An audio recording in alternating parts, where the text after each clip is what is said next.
Hi, you're welcome back to my channel. So this video is how you can do cocoyam flour for your soup. That's just like a soup thickener. So stay tuned.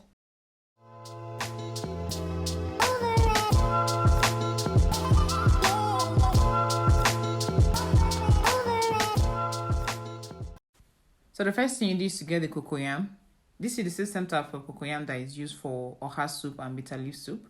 After which you peel it and then slice it and dry. I sun-dried mine for like I think 3 days, between 3 to 5 days, because in the north it's very sunny, so it was easier for this to dry.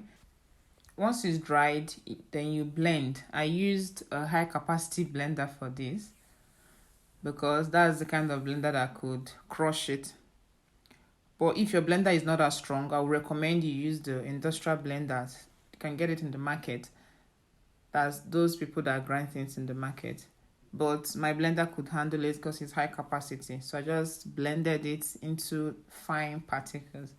And it turned out well because usually I get this in the market, but I tried it out myself. This is the first time I'm doing it. And ta-da! I have my cocoyam flour to thicken my oha soup and bitter leaf soup. So take care. Bye!